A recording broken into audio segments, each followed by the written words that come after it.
Hello viewers, welcome to the Dateline Northeast, a program that gives an overview of the developments in India's Northeast region.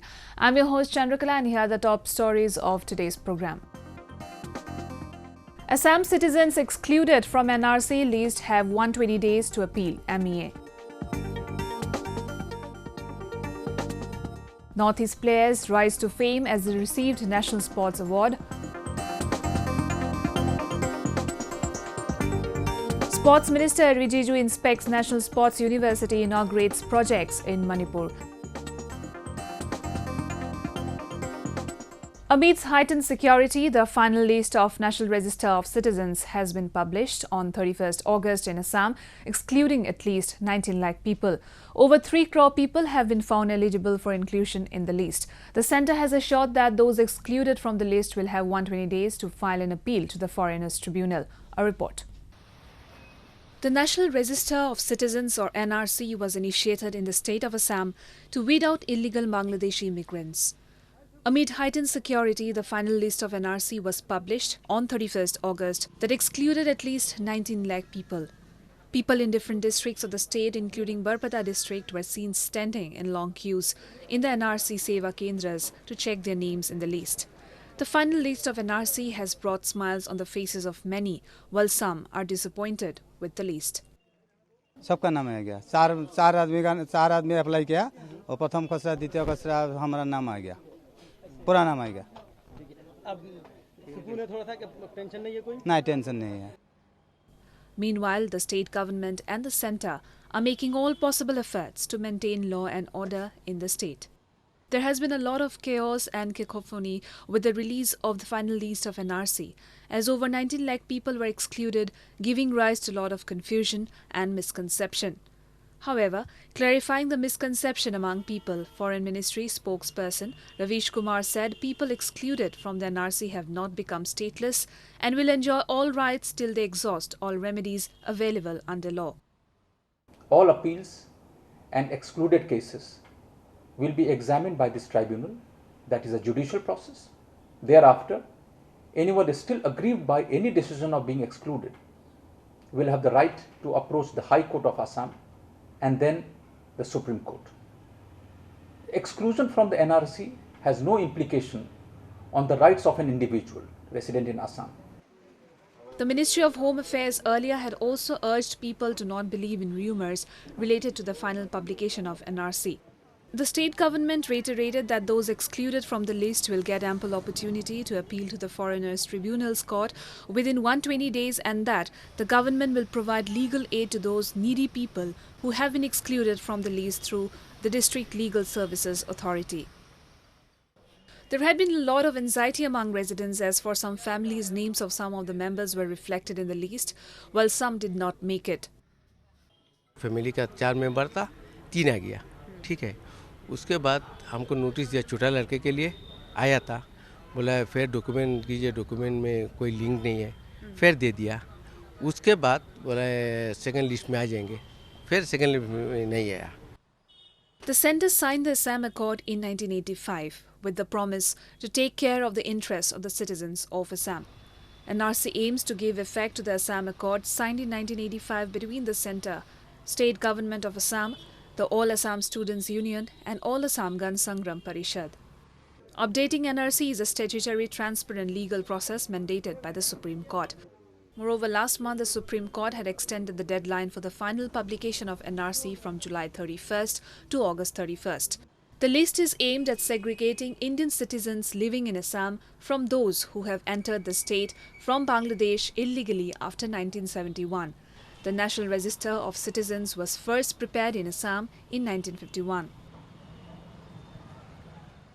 Northeast sportspersons over the years have developed a habit of making it big in national and international sports events.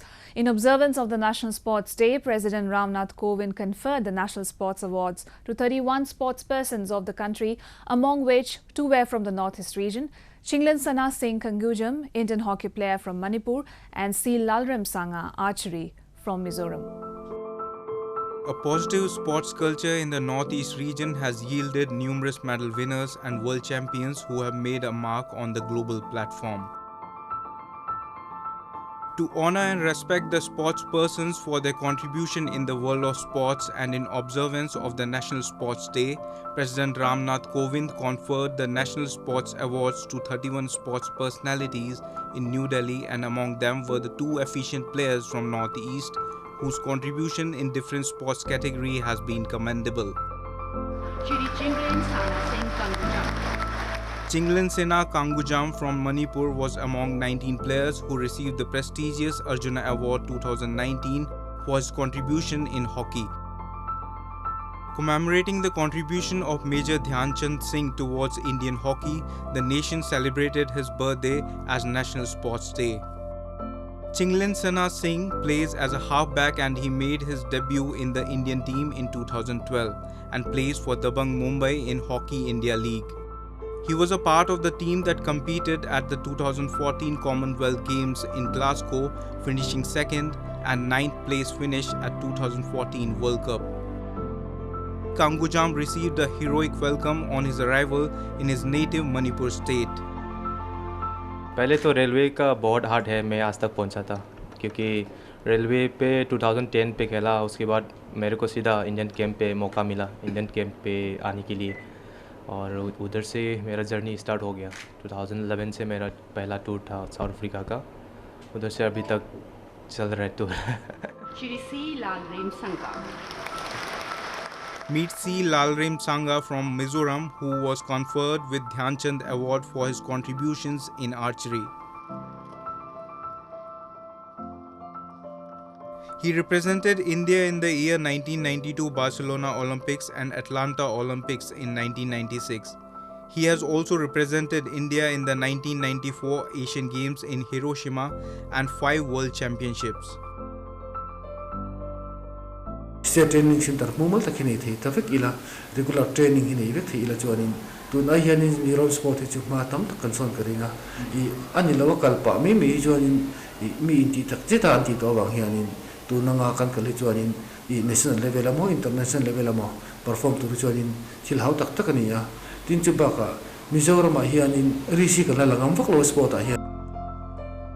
As a part of the program, the Fit India movement was launched by Prime Minister Narendra Modi at Indira Gandhi Stadium in New Delhi. Launching the movement, PM urged the people of the country to make fitness their lifestyle, which was also joined by the people from other states of the Northeast region. Moving on, Prime Minister Narendra Modi launched the Transformation of Aspirational Districts program in 2018 to enhance development of districts in the country. Chandel district in Manipur is among the selected districts under this program. To further improve the region's sports university to international level, Union Sports Minister Minister Rijiju recently visited Chandel district. Take a look. It is a well-known fact that the state of Manipur is known as the powerhouse of sports, as the region has produced many sport players for the country. However, there are many districts in the region in need of enhancement of Human Development Index. In line with that, Prime Minister Narendra Modi launched the Transformation of Aspirational Districts program in January 2018. Chandel district of Manipur is one of the 117 districts selected under the Aspirational District program. To make Manipur an international sports university, Union Sports Minister Minister Rijiju reviewed the Aspirational District program taken up in Chandel district. Idea behind the establishment of National Sports University is not just a small institute or just a center for sports. It is very symbolic. It's going to be one of the showcase, one of the pride of India, where people from not only different parts of India, but from different parts of the world also will come here. The university currently runs from its temporary office located inside the Khumman Lampak Sports Complex in Imphal, which includes session for 3 courses: sports coaching, physical education and sports psychology. हमें बहुत अच्छा लग रहा है कि वो यहाँ पे आ रहे हैं और ये भी हो रहा है कि हमारे यूनिवर्सिटी को सपोर्ट कर रहे हैं वो, और दूसरा ये भी है कि वो हमारी यूनिवर्सिटी को डेवलप करने के लिए आगे आ रहे हैं, और मैं ये चाहती हूँ कि हमारी यूनिवर्सिटी जल्दी डेवलप्ड हो और हम जल्द से जल्द मेडल्स लेके आएं। The minister also inspected the National Sports University site and interacted with students. NSU is the first and only national sports university which is being opened at Manipur, as the state is very much vibrant in sports movement and occupies a sizable number of national sportspersons. The Union Minister dedicated an AstroTurf football ground at Regional Sports Authority of India Centre at Takil. Thang Ta players also showcased a demonstration of the Thang Ta game. Habdi permanent campus ama leragadi khoigi hujiki lerija phajana sanaba phangdeba maruina matik chaba ground laite adai mafam chana phang bangam de aduna phajana sanaba phangadi hujik khoina khanjariba asaje siukti thungba phangamni khalo. The minister, along with the state chief minister, also inaugurated a one-stop centre at DC office complex, apart from distributing LPG connections to selected beneficiaries under Pradhan Mantri Ujjwala Yojana. Let us now take a look at some of the events that made news in the Northeast recently. Minister of Youth Affairs and Sports Kiran Rijiju paid tribute to hockey wizard Major Dhyan Chand on his birth anniversary. Major Dhyan Chand was born on August 29, 1905. India celebrates National Sports Day to honour Dhyan Chand, who won 3 gold medals in Olympics. Union's Finance Minister Nirmala Sitharaman recently visited Guwahati along with Minister of State Finance. Union Finance Minister Nirmala Sitharaman in a press conference said the centre will announce more measures to revive the country's economy, even as she refused to set a deadline to end the present economic slowdown. The Union Finance Minister said even though India is a fast-growing economy in the world, the government recently announced a few measures after the industries expressed fear and apprehension about problems in the present economy. Chief Minister N. Biren Singh recently launched appeal-MEA, National Nutritional Month, at Tribal Research Institute, Imphal East in Manipur. Prime Minister's overreaching scheme for holistic nourishment, Poshan Abhiyan, is a multi-ministerial convergence mission with the vision to address malnutrition with a targeted approach by 2022. The CM urged people from all walks of life to support the exceptional endeavour and stated that various schemes and measures have been taken up by the state government to eradicate poverty. The entire month of September will be celebrated as the Rashtriya Poshan-MEA. Poshan Abhiyan was launched by the Prime Minister in March last year in Rajasthan. The program aims at achieving improvement in the nutritional status of children up to 6 years of age, adolescent girls, pregnant women and lactating mothers. Chief Minister Biplab Kumar Deb recently inaugurated the Road Safety Awareness Campaign launched by the State Transport Department in Agartala. Addressing a meeting organized on the occasion, Deb urged the teachers to discuss road safety measures in schools and emphasized on a social media campaign to curb road mishaps in the state. He also appealed to all to make the common people aware of road safety measures. Tripura has witnessed an increase in incidents of road mishaps every year, with several vehicles on the rise annually. The 14th International Shillong Shopping Carnival saw hordes of crowds thronging the biggest shopping fiesta, which concluded on a big note in the state of Meghalaya. Organised by Industries of Trade Fair Association Assam, in collaboration with the state government, the carnival was held in the premises of Madan Liu Ringheb Laimutkra. Apart from the Italy pavilion, pavilions of Sri Lanka, Bangladesh and Nepal displayed exquisite products including jewellery, household goods, handicrafts, onyx and many others. Well, viewers, as the country is all set to impose a nationwide ban on single-use plastic bags, cups and straws on the birth anniversary of Mahatma Gandhi on 2nd October, vegetable vendors in Tripura's Agartala have taken a humble step towards eliminating the use of plastic bags in the state. We have a report. Plastic poses a grave threat to the environment and concerns are growing worldwide about plastic pollution. Prime Minister Narendra Modi, who is leading efforts to scrap plastics by 2022, is set to launch a campaign that revolves around banning single-use plastic bags on October 2. This was declared by Modi himself during his address in Mann Ki Baat, where he urged people and shopkeepers to eliminate the use of plastic bags completely. In line with that, vegetables vendors of Agartala's Maharajganj, the biggest market of Tripura, joined hands to shun all plastic bags in the market. তার জন্য আমরা polybag একদম বন্ধ করে দেওয়ার সিদ্ধান্ত নিয়েছি। তার কারণ মানে আমরা কেউই পলিব্যাগ দিতেছি না, একদম বন্ধ করে দিয়েছি। পলিব্যাগ কেউ চাইলে না করে দিয়েছি, যারা ব্যাগ কিনে নেন, এখানে ব্যাগের দোকান আছে, ব্যাগ নিয়ে আমরা সবজি নিয়ে যেতে পারি, কিন্তু আমরা ব্যাগ দিতে পারবো। The vegetable sellers took a self-resolution that they shall stop using single-use plastic bags and accordingly collected all plastic bags at a spot and destroyed them. The vendors at the same time urged customers to carry eco-friendly bags for shopping and informed that they shall continue their drive against plastic bags till their market is free of single-use plastic bags. Meanwhile, government has called for efforts to ensure proper collection and storage of plastic to save the environment. এটা অভ্যাস করতে হবে যে আমাদের বাড়িতে একটা bag নিয়ে আসতে হবে, কারণ কি এনভায়রনমেন্ট আস্তে আস্তে ওই সব কিছু পলিউট হয়ে যাচ্ছে। আর এই প্লাস্টিক থেকে আমাদের ড্রেন কনস্ট্যান্টলি ড্রেন স্টক হয়ে যাচ্ছে, আর ওয়াটার লগিং হচ্ছে, তারপরে এনিমেল এই পশু পাখি খাচ্ছে। Such a move towards banning of plastic will go a long way in creating an enabling environment for all if implemented in the right way. Fairs and festivals form an essential part of the Northeast region. Each state of the region has a unique way of celebrating their festivals. Recently, the Himalayan state of Sikkim was seen engrossed in the celebration of Hartalika Tej, where women clad in colourful saris gathered in large number to celebrate the festival amid much joy and fervour. Let's take a look.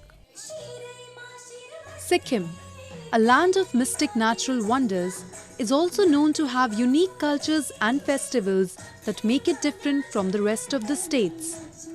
The state is mostly inhabited by Nepali-speaking people, and recently, a large number of Nepali women from across the state gathered to celebrate the Hartalika Tej festival in Sikkim. Hartalika Tej is celebrated a month after Haryali Tej and a day before Ganesh Chaturthi. The monsoon festival of Tej celebrates goddess Parvati's union with Lord Shiva. यहाँ हम सब लोग मिलकर रहते हैं और यह मंदिर है। आज का दिन बहुत अच्छे दिन है हम लोगों के लिए, क्योंकि ये आज से सूर्य होता है कि हमारा चाह, और चाह यहाँ पर बहुत मनाते हैं, सब मिलकर मनाते हैं। हमारी संस्कृति बहुत अच्छे है, सभी लोग हमारा संस्कृति से प्यार करते हैं। Tej is a 3-day-long festival, and the first day of this festival is called Dar Khane Din in Sikkim.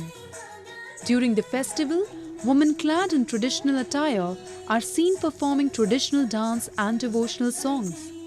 A special food called Dar, the feast, was also eaten by devotees on the first day. The second or the fasting day of the Tej festival is dedicated to rituals and prayers. Women in red traditional attire thronged the temple to pay obeisance to the consortium of Lord Shiva and Goddess Parvati. Hartalika Tej is one of the main festivals for married women in the country. During the festival, married women fast for marital harmony and unmarried women fast to get a good groom. हम ये तीज का व्रत बोलते हैं, इसमें हमारा अविवाहित लड़की लोग भी ले सकते हैं, विवाहित महिलाओं भी ले सकते हैं। इसमें भेदभाव कुछ भी नहीं है। जो हमारे भगवान शिव को साक्षी मान के हम दीर्घ आयु के लिए हमारे पति लोग को या कोई भी कामना के लिए हम ये व्रत रखते हैं।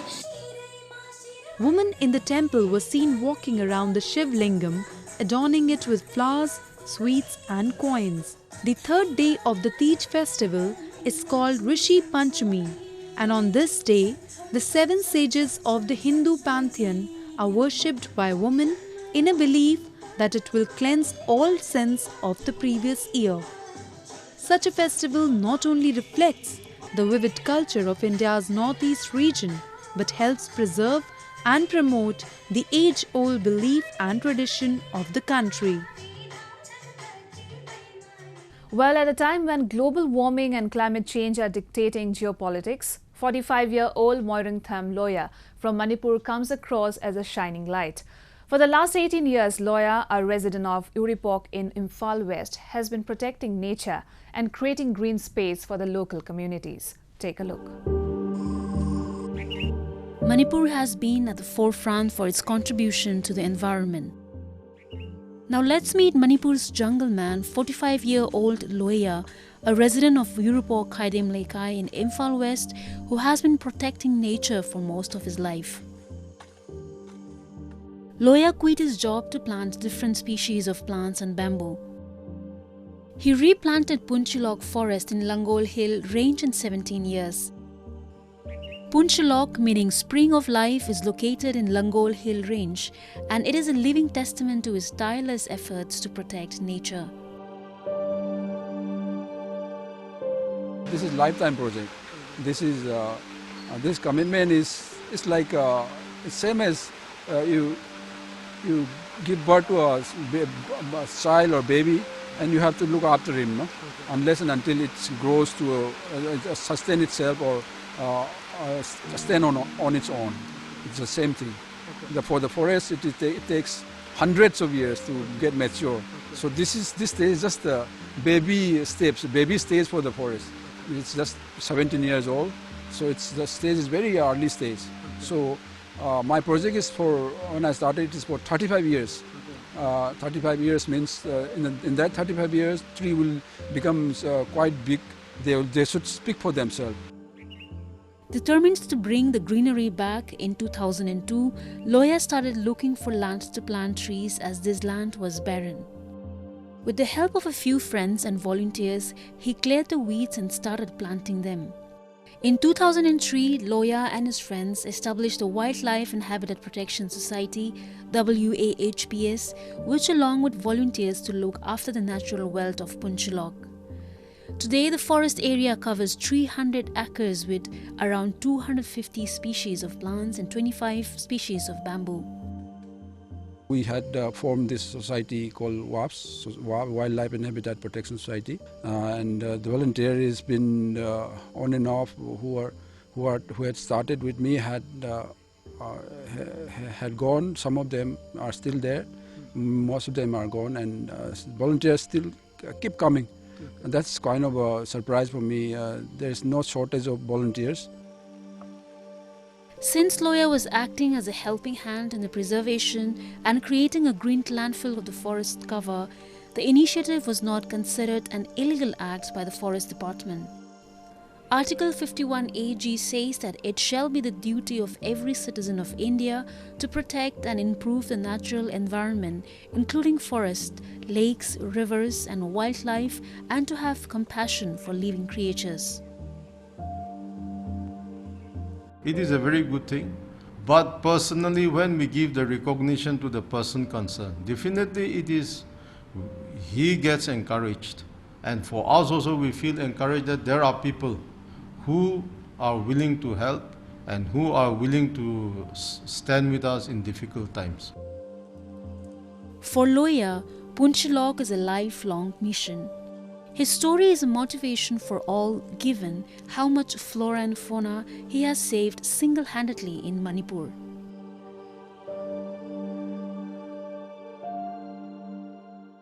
With that, we have come to the end of this episode of Roving Report. Do connect with us to our Facebook page and follow us on Twitter at @NIndia_ANI. You can also subscribe to our YouTube channel to get latest news updates from the Northeast. I'm your host Chandrakala signing off. Goodbye and take care.